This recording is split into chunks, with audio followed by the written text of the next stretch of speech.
Escrevo estas coisas para vos envergonhar, mas admoesto-vos como meus filhos amados, porque somente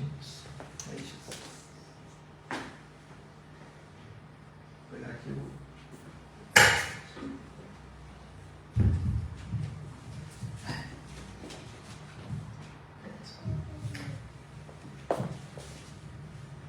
Ok, vamos ver se vai continuar. Não escrevo estas coisas para vos envergonhar, mas admoesto-vos como meus filhos amados, porque ainda que tivesseis 10.000 aios em Cristo, não teríeis contudo muitos pais, porque eu, pelo Evangelho, vos gerei em Jesus Cristo. Admoesto-vos, portanto, a que sejais meus imitadores. Por esta causa vos mandei Timóteo, que é meu filho amado e fiel no Senhor, o qual vos lembrará os meus caminhos em Cristo, como por toda parte ensino em cada igreja. Mas alguns andam inchados ou ensoberbecidos, como se eu não houvesse de ter convosco, mas em breve irei ter convosco, se o Senhor quiser, e então conhecerei, não as palavras dos que andam ensoberbecidos, mas o poder. Porque o reino de Deus não consiste em palavras, mas em poder. Que quereis? Irei ter convosco com vara ou com amor e espírito de mansidão? Vamos orar. Senhor Deus, Pai amado, Deus bendito, eterno, santo, justo, bom, tremendo, benigno, longânimo. Senhor Deus da aliança, que não inocenta o culpado, mas justifica pela fé aqueles que creem no Teu Filho. Ó Deus, porque amaste o mundo desde toda a eternidade, e a pecadores aceitaste Teu bem-amado, Senhor, enviando num determinado tempo Cristo para morrer por eles, Senhor. E esse Filho satisfazendo absolutamente a ira do Senhor que era contra nós. Ó Deus, tal é a Tua justiça e o Teu amor. Ó meu Deus, é a Ti que nós oramos esta manhã, te pedindo que o Senhor fale conosco, Senhor. Agora é o momento que o Senhor falará com pecadores aqui dentro desta igreja, inclusive a mim próprio. Peço que o Senhor nos confronte, Senhor, em cada um daqueles pecados que amamos, que nos deliciamos, que agradamos, Senhor. Peço que o Senhor confronte estes pecados essa manhã, Senhor. Mas peço também que o Senhor encoraje ao meu irmão, à minha irmã, que teve uma semana talvez tão atribulada, Senhor, tão difícil, uma semana de lutas. Ó meu Deus, cuida do meu irmão e da minha irmã, Senhor. E encoraja através dessa palavra, Senhor. Dá ânimo, Senhor, em sua fé a este meu irmão ou minha irmã que tem passado por tentações, Senhor. Dá firmeza, Senhor, perseverança no meio das lutas e das tentações. E aqueles que estão presentes entre nós, Senhor, que ainda não tomaram a decisão por Cristo, eu te peço, Senhor, que Tu fales com eles também, para que eles não somente venham perceber intelectualmente estas coisas, mas para que estas verdades desçam para os seus corações e eles possam ser transformados acerca destas verdades e terem suas vidas absolutamente transformadas pelo Evangelho. Em nome de Jesus nós oramos. Amém. Amém. Meus irmãos, nós estamos aqui na segunda parte. A Tris, se puder dar uma ajuda aqui para ver na mesa qual é o problema, Tris, pode ser? Por favor. É algum canal ali que... Só para ver qual é o canal, para deixar mudo ali. Ok. Então, meus irmãos, nós estamos dando prosseguimento à nossa série de exposições na Epístola de Paulo aos Coríntios. E, meus irmãos, nós temos aprendido tanto, não é? Nós vimos que a carta de Paulo aos Coríntios, claro, primeiramente foi dada a eles, tá? No primeiro século, tá? Na década de 50 do século I. Mas essa carta ela é nossa também, irmãos. Porque as questões que Paulo trabalha aqui tem tudo a ver com o século XXI, com a igreja do nosso tempo. E nós precisamos ter a nossa vida ajustada, disciplinada. Falamos sobre disciplina hoje mais cedo, não é? Nossa vida disciplinada, ajustada, exortada, admoestada pelo ensino desta carta, tá? Pelo ensino das Escrituras aqui. E é o que nós estamos a fazer aqui. Depois que nós lemos e ouvimos a explicação do texto, passamos para aplicações, para poder entender o que esse texto tem a ver com a nossa vida. E nós vimos que tem muito a ver. Tem muito a ver, tá? Porque Paulo está a tratar com irmãos que tinham problema de divisão. E hoje o que mais existe no mundo evangélico, e temos que ter cuidado para não ter no nosso caso aqui também, é divisão, tá? Sempre estarmos atentos, vigiando o nosso coração, tá, irmãos? E também exortar o irmão quando nós observamos algum princípio assim já a nascer, tá? Era o que Paulo estava a fazer aqui, ele estava a exortar estes irmãos. Mas também esses irmãos aqui, eles tinham problema de orgulho, de soberba, tá? Meus irmãos, e todo filho de Adão tem esse problema de orgulho e soberba. Nós aqui temos esse problema e precisamos ser corrigidos com isto, tá? O que não pode prevalecer é a soberba continuada e vinda de um coração endurecido, tá? Mas se pecarmos deste orgulho da soberba, devemos deixar a palavra de Deus aqui nos disciplinar, nos admoestar, nos corrigir, nos colocar no caminho reto, no caminho correto, tá bem? Então a Bíblia, ela trata sobre todas estas coisas, irmãos, que às vezes nós pensamos que ficou lá para trás, mas tem tudo a ver conosco, tá? E Paulo, nós vimos no último sermão, Paulo, ele estava a explicar o porquê que ele se utilizava de figuras, de ilustrações. No capítulo 3 e no começo do capítulo 4, ele tinha se comparado, assim como Apolo, ele tinha se comparado com um agricultor, ele plantava e Apolo regava. Ele tinha se comparado como uma pessoa responsável pelas obras, trabalhar nas obras. Ele diz que edificava ali a igreja, tá? Paulo também diz que, também dá outra ilustração que é do despenseiro, tá bem? Uma ilustração do despenseiro, como se fosse um supervisor ou alguém que cuida de uma despensa, cuida de negócios, tá? Confiado por um senhor. Então, meus irmãos, essas ilustrações foram dadas, Paulo diz, segundo nós vimos, do versículo 6 ao versículo 13, foram dadas como ilustrações, figuradamente, tá? Aplicadas a ele e a Apolo, ele diz, para poder gerar humildade nos crentes de Corinto. E nós vimos que nós precisamos de vários tipos de ensino da palavra de Deus para gerar em nós humildade. Nós vimos sobre isto, tá? E agora, Paulo, do versículo 14 até o versículo 16, ele nos apresenta a razão da repreensão. Ele já tinha falado a razão do modo, da forma pela qual ele repreendia, que era usando de ilustrações. Agora ele vai nos explicar a razão da própria repreensão. Por que ele foi tão pesado aqui? Não é?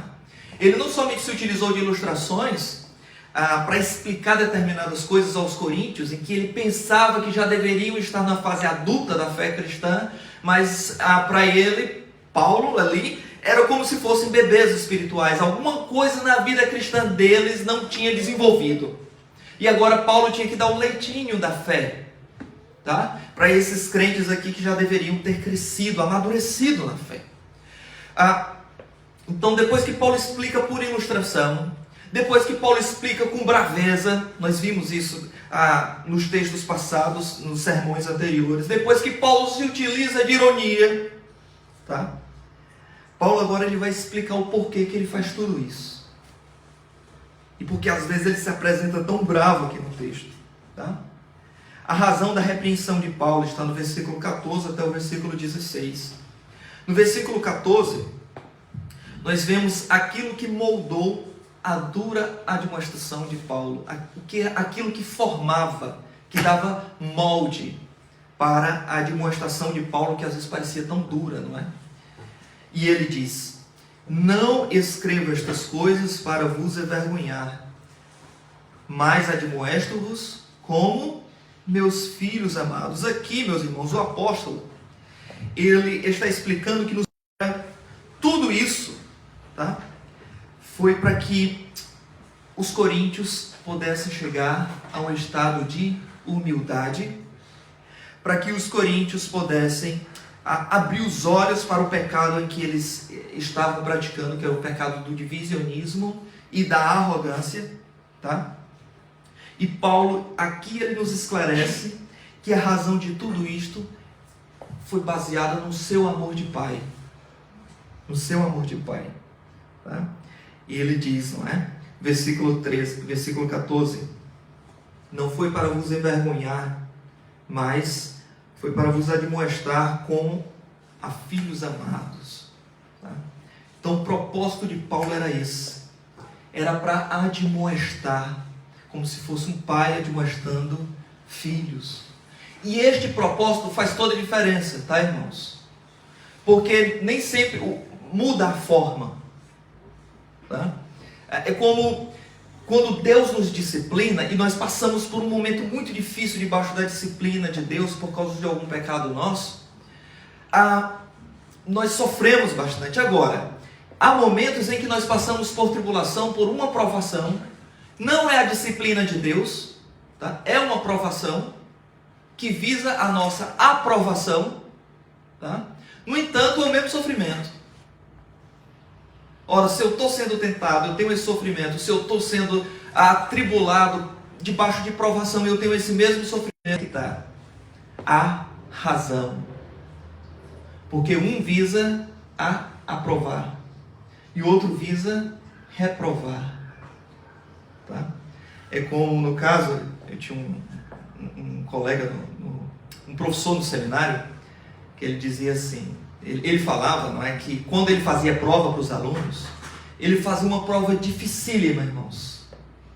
E ele dizia que fazia a prova para reprovar mesmo. Para reprovar. Agora eu vou ver quem é bom o suficiente. Eu vou fazer essa prova para que ninguém passe de ano, para que todos chumbem no teste. E depois de um tempo ele percebeu que essa conduta dele era errada, claro, não é? Claro, e nem é ética. Mas, meus irmãos, depois que ele mudou isso, ele pediu perdão aos alunos da sala. E então, no outro semestre, ele fez uma nova prova. Era tão difícil como a outra. Ele perguntou, professor, o que é que mudou? Ele disse, o meu objetivo, o meu propósito. A prova não mudou, agora mudou a intenção. O que eu estou a dizer isso, irmãos? É que quando nós passamos por provação, por tribulação, por tentação, estamos debaixo da disciplina do Senhor, muitas vezes sofremos da mesma maneira, mas o propósito é diferente. Tá bem? E o crente ele é observado não de acordo com a disciplina que ele passa, se ele sofre ou não. Ele é testado da maneira como ele passa por essas coisas. Não se ele passa ou deixa de passar, mas como ele vive durante aquelas circunstâncias. Tá bom? Aí ele pode ser aprovado ou reprovado.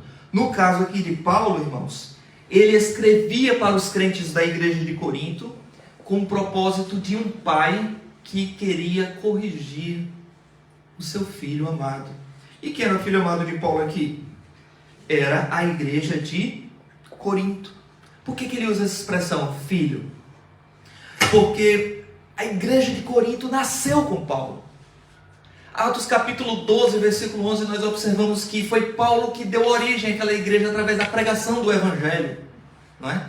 Ele mesmo já tinha dito antes, eu plantei, Apolo regou, Deus deu crescimento, mas Paulo disse que ele plantou. Então a obra missionária inicial na cidade de Corinto aconteceu por causa dos esforços missionários iniciais de Paulo. E Paulo diz, olha, se eu plantei, vocês nasceram da fé debaixo do meu ministério. Então, por que vocês estão a me tratar dessa maneira? Paulo aqui, ele invoca o histórico que ele, como pastor, tinha com aqueles irmãos.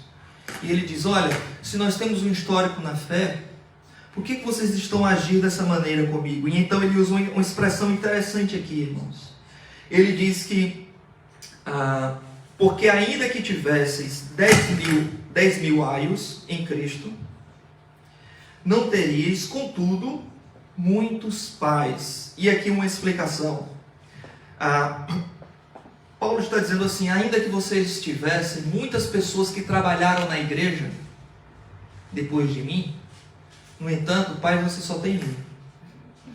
Essa expressão aqui, 10 mil, é melhor em números ou incontáveis, ainda que tivesseis incontáveis aios em Cristo. Essa expressão aí, aio é uma expressão, é uma tradução ruim, porque a gente, aio, o que é aio? Aio é para cozinhar, né? O que é alho, né? É uma palavra que hoje caiu em desuso praticamente, um arcaísmo. Tá? Há outras traduções, por exemplo, a Almeida Revista Atualizada diz: ainda que tivesses muitos preceptores ou predecessores, predecessores, acho que é isso. Outras traduções trazem, por exemplo, a NVI: ainda que tivesses muitos tutores. Então, meus irmãos, basicamente isso tudo é a tradução de uma palavrinha grega que é paidagogos, de onde vem a expressão pedagogo. E essa expressão pedagogo no mundo antigo, no tempo de Paulo, não era o professor de hoje. O pedagogo, o paidagogos, né, usado aqui, era alguém responsável por cuidar da criança até que ele chegasse numa determinada estatura em que seria devolvido para os pais. Era como se fosse um tutor, digamos assim, tá? Então, a criança era deixada com este homem, com esta família, e eles cuidavam da formação intelectual, profissional, emocional, social da criança, e já quando tivesse tudo feitinho, já devolvia para os pais, tá? Paulo está a dizer: ainda que vocês tivessem incontáveis pessoas assim, trabalhando na igreja, mas pai você só tem um. É isso que Paulo está a dizer aqui. E se eu sou o pai na fé de vocês, por que vocês estão a tratar desta maneira comigo? Tá? A ideia é que se eles tivessem muitos líderes, contudo, Paulo tinha trabalhado inicialmente naquela igreja. E apesar do seu histórico com os coríntios, contudo, Paulo estava a ser desprezado por aqueles irmãos. Tá? E Paulo chama a atenção dele por isso. E no versículo 16, irmãos, Paulo ele usa um portanto, não é? Admoesto-vos, portanto, ele está aplicando o versículo 14 e versículo 15, tá? A estes irmãos, dizendo: por causa disso, porque pai na fé você só tem um, porque eu vos escrevo como a filhos amados e não para vos envergonhar, por causa destas coisas, eu vos admoesto ou exorto a que sejais meus imitadores, tá? E aqui é algo, parece ser até chocante para nós, né? Porque Paulo é homem, e ele convida os coríntios a imitá-lo. Ora, nós não temos que imitar a Deus? Por que Paulo convida esses irmãos a imitá-lo? É simples, irmãos. Paulo está apresentando aqui para nós questão de padrão na fé, modelos na fé. Tá bem? Além disso, Paulo está falando de um determinado procedimento. Não é imitá-lo no sentido de que Paulo é perfeito e sem pecado. É acerca de determinadas atitudes que os coríntios estavam a tomar que contradiziam o modo de proceder de Paulo. Por exemplo, Paulo, nós acabamos de ver, ele era sofredor, doenças, pobreza, era preso, e os coríntios ficavam lá cheios de soberba, desprezando o seu apóstolo. E a atitude dos coríntios era de arrogância e a atitude de Paulo era de humildade. Os coríntios valorizavam a sabedoria do mundo e Paulo falava da sabedoria de Deus, que é o Evangelho de Cristo, morto e crucificado por pecadores. Então, acerca destes pontos, Paulo está a dizer: sejam meus imitadores, sejam humildes na fé. Amem o Evangelho, a sabedoria simples do Evangelho de Cristo. Tá? Encorajem uns aos outros, admoestem uns aos outros. Então, meus irmãos, quando Paulo fala acerca destas coisas, algo muito importante que nós temos aqui em vista é que ele já tinha usado a mesma expressão lá no capítulo 11, versículo 1. Ele diz também: sede meus imitadores. Sede meus imitadores. Porém, ele complementa lá dizendo: assim como eu sou de Cristo. Então, a ideia presente aqui, no versículo 16, não é para tomar Paulo como padrão último a ser imitado. O que ele quer deixar claro aqui para estes irmãos e também para nós, tá? É que à medida que eu imito Cristo nestas coisas, vocês devem também me tomar por exemplo. Porque senão Paulo seria um hipócrita, não é verdade?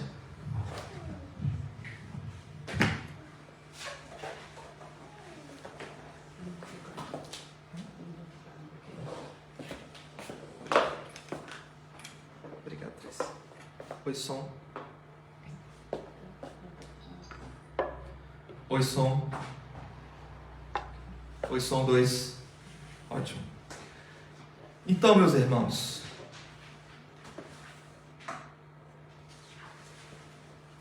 Paulo aqui ele passa a explicar para estes irmãos que nestas coisas relativas à sabedoria do Evangelho, a ser humilde, a preservar a unidade da igreja e todas as outras coisas que ele falou até aqui, os coríntios precisavam imitá-lo, porque ele era o imitador de Cristo, e à medida que eles imitavam Paulo nestas coisas, que Paulo imitava a Cristo, eles também passavam a imitar a Cristo.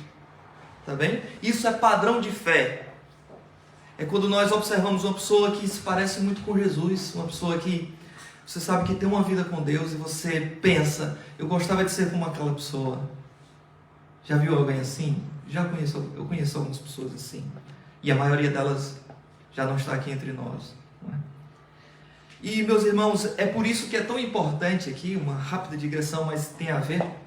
Por isso que é tão importante nós lermos biografias cristãs. Nós lermos sobre os heróis da fé do passado. Nós lermos sobre a vida de Martinho Lutero, né?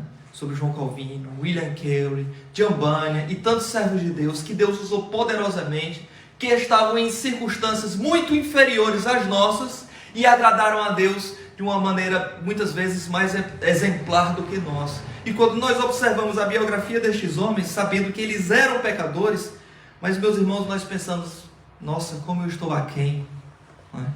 Como eu estou longe de ser um servo inútil. Não é um servo útil, é um servo inútil, pelo menos. Não é?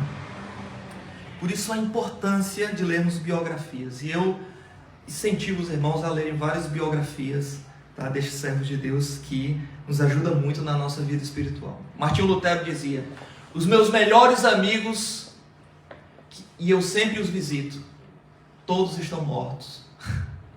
Porque ele estava a falar dos livros destes homens que eles deixaram, não é? Jerônimo Savonarola, John Hus, John Wycliffe e muitos outros que anteciparam Paulo, que anteciparam Lutero. E Lutero diz que os meus melhores amigos já estão mortos, né? A falar das biografias. Então, meus irmãos, do versículo 17 até o versículo 21, Paulo agora ele desenvolve o assunto, tá? E até agora ele tinha falado de demonstração como pai para um filho. Eles são filhos amados. Paulo, de uma forma com mais candura, docilidade, né?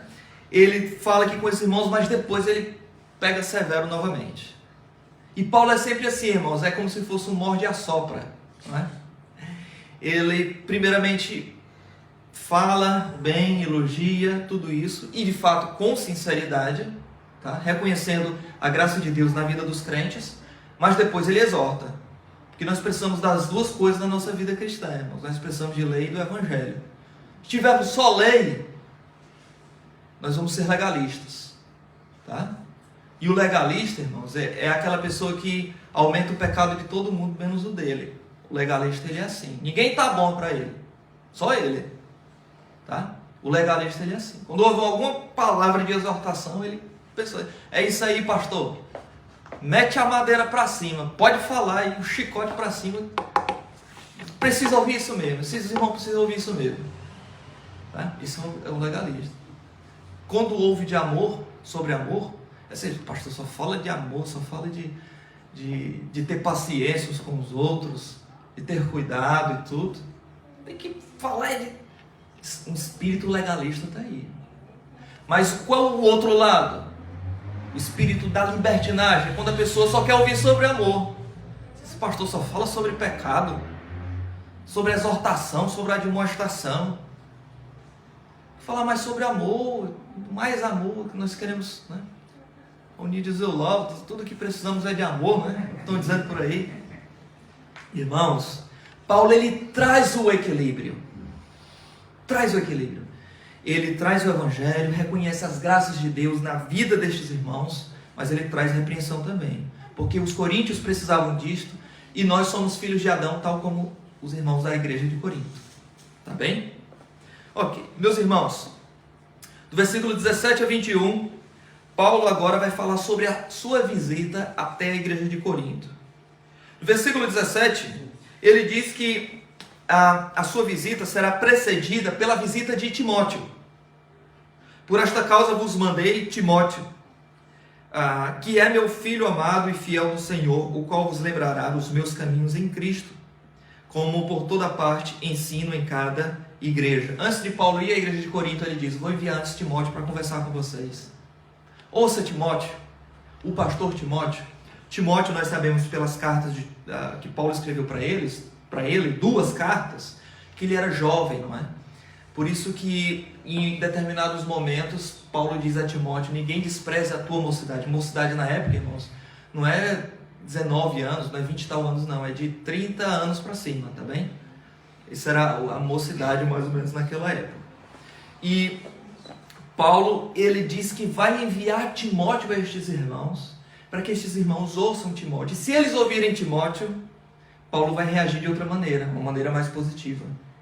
E se eles negarem a demonstração e o ensino de Timóteo, Paulo vai agir já de outra forma, de uma maneira negativa, tá? Paulo, ele envia Timóteo, que não estava ocioso. Timóteo já era pastor de uma igreja em Éfeso, tá, irmãos? E Timóteo, como se ele desse um tempo ali, Paulo diz: Timóteo, eu estou a precisar de você, vá lá na igreja de Corinto e conversa lá com eles antes de eu ir, tá? E Paulo diz que Timóteo deveria ir lá para lembrar os irmãos acerca do procedimento do apóstolo, tá? Não é para ensinar do zero, é para lembrar, porque eles tinham esquecido e estavam fazendo tudo o contrário.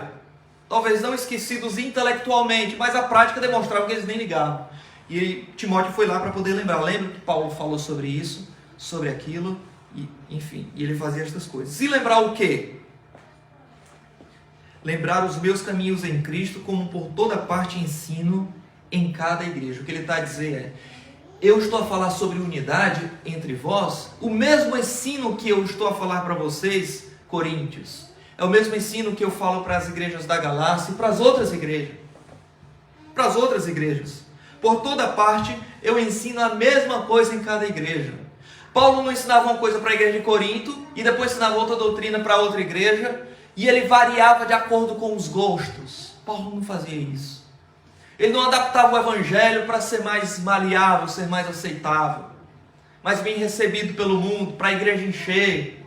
Ele não fazia nada disso. Ele chegava e, como ele mesmo diz, não é? Em Atos, ele pregava todo o desígnio de Deus, lei e evangelho, tá? Ele pregava o café por inteiro, já falei aqui uma vez, não é? Café com chantilly. Ele pregava a parte amarga e a parte doce da graça, tá? Tem gente que quer pregar só o chantilly, não é? Só a parte docinha.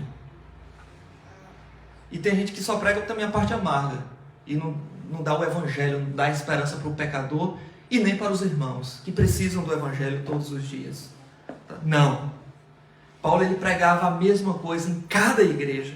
E no versículo 18 e 19, Paulo, ele diz que pretende confrontar pessoalmente os divisionistas da igreja de Corinto. Versículo 18 e 19 ele diz: mas alguns andam ensoberbecidos. A minha tradução aqui, Almeida Corrigida Fiel, traz uma forma interessante, diz: alguns andam inchados. É assim que está na sua? Alguns andam inchados, não dá para perceber por quê. Alguns andam inchados, cheios de si, como se eu não houvesse de ter convosco. Mas em breve irei ter convosco, se o Senhor quiser. E então conhecerei não as palavras dos ensoberbecidos, mas o poder deles. Eu conhecerei estes. Aqui, irmãos, significa que havia um rumor na igreja de Corinto de que Paulo não teria coragem de aparecer. Paulo tinha falado de estar entre eles com temor, com tremor, em fraqueza. E eles desprezavam Paulo considerando que ele era um fraco, tá? E ele não teria coragem de aparecer ali naquela igreja presencialmente, confrontá-los pessoalmente. E Paulo diz: eu vou sim. Primeiro vai Timóteo, primeiro vai essa carta, depois vai Timóteo, e depois eu vou, tá? E Paulo diz que essas pessoas que diziam que ele não iam, eles estavam se comportando como se Paulo não fosse, não tivesse coragem. E no versículo 19 ele diz que quando ele estivesse lá, ele iria conhecer não por palavras, não aquilo que alguns desses crentes coríntios que causavam divisão na igreja, não eram todos, eram alguns, mas era o suficiente para trazer divisão na igreja. Paulo vai conhecer se realmente eles tinham poder, ou se só passava de palavra, ou se eram só palavras, tá? Paulo vai conhecer isso pessoalmente, tá? Conhecerei o poder dos ensoberbecidos. E no versículo 21, no versículo 20, ele continua a falar sobre poder e diz: porque o reino de Deus não consiste em palavras, mas em poder. Tá? Melhor tradução é poder em vez de a ação de vocês depois que Timóteo chegar. Como é que vocês querem? Vocês querem que eu chegue aí com amor, espírito de mansidão, porque vocês acolheram a palavra de Timóteo, a pregação e o ensino dele? Ou vocês rejeitaram e querem que eu chegue aí para poder chegar aí com vara, com dura repreensão? Não é? Então Paulo, meus irmãos, aqui ele, no final ele está como se estivesse nervoso mesmo, sabe? Paulo aqui, interessante que quando Paulo escreve, nós observamos aqui ondulações no temperamento de Paulo. Isso é uma coisa muito interessante. Ele escreve inspirado pelo Espírito Santo, tá? Mas é um ser humano escrevendo, inspirado pelo Espírito Santo, um ser humano. E com as emoções humanas. E quando nós lemos Paulo, irmãos, é como se tivesse um ponto de exclamação em quase todo o versículo aqui.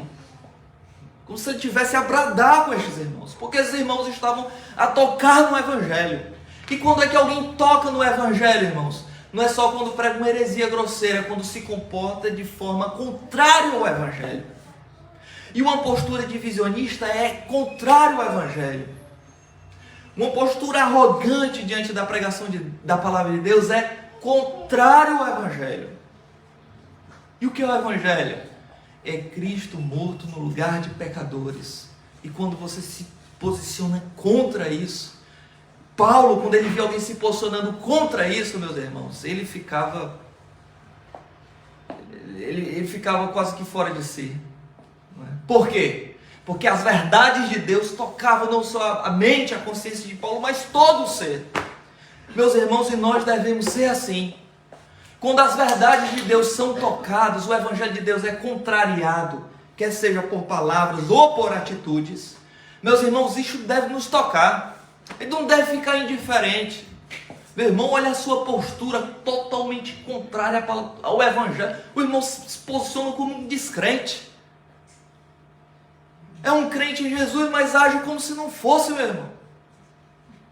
O irmão está em oposição ao espírito do Evangelho. E não tratar com indiferença. Isso é problema dele. Ele vai ver no dia do juízo final, ele vai ver isso daí. Não. Essa não é a postura cristã.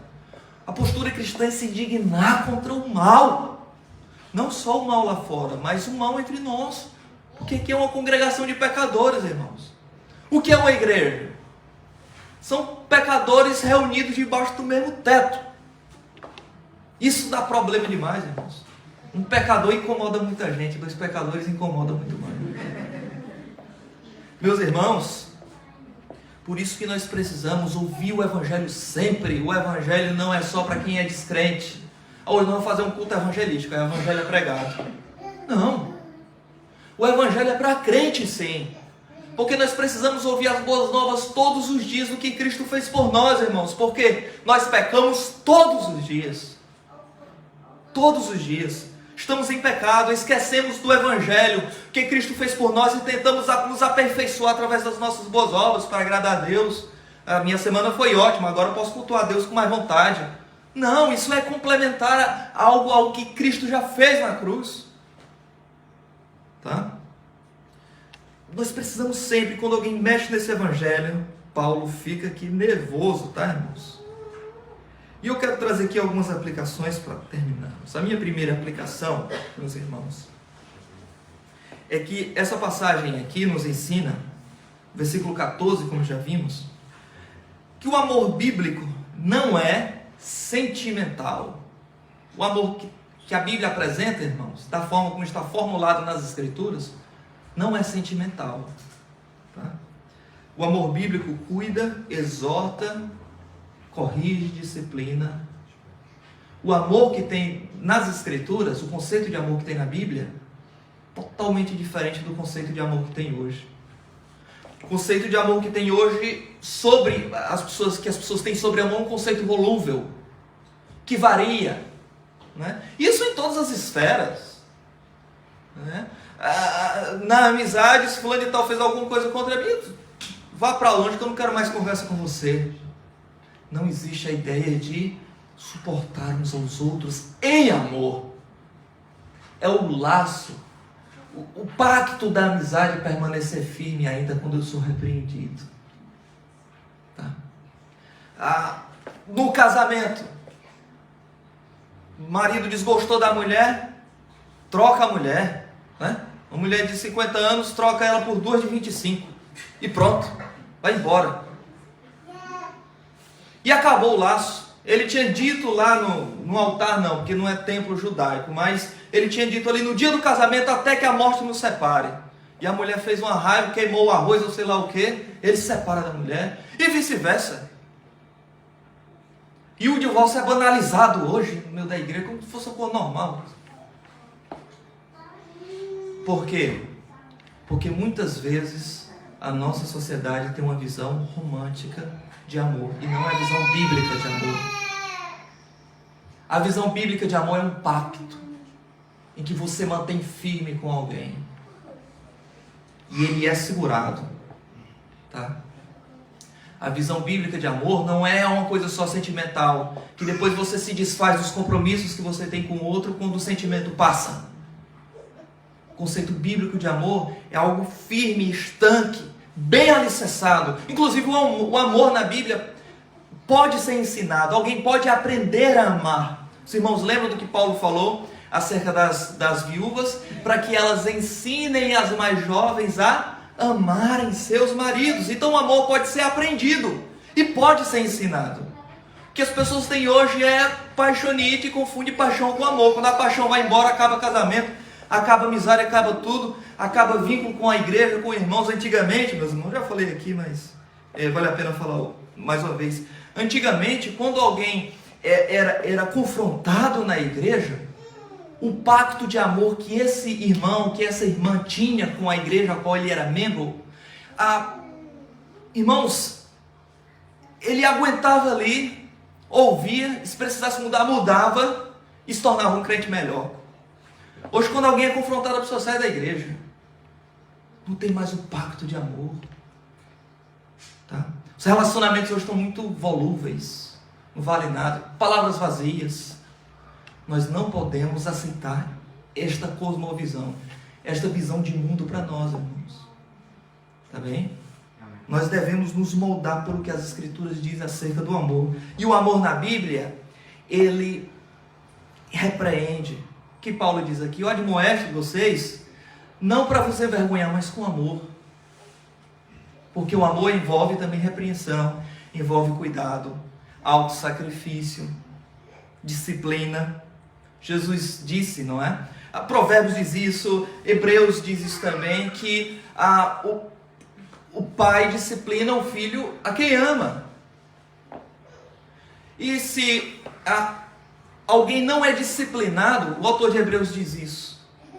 Isso não é vantagem, porque Deus disciplina aquele que ele considera como filho. Então, se não sois disciplinados, sois bastardos. Então, na Bíblia, o conceito de amor está profundamente relacionado com a ideia de disciplina, de correção, de exortação, de repreensão, irmãos.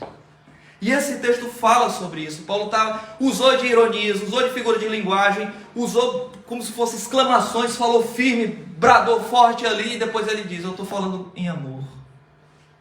Porque o conceito de amor de Paulo não é o mesmo conceito da novela da TVI.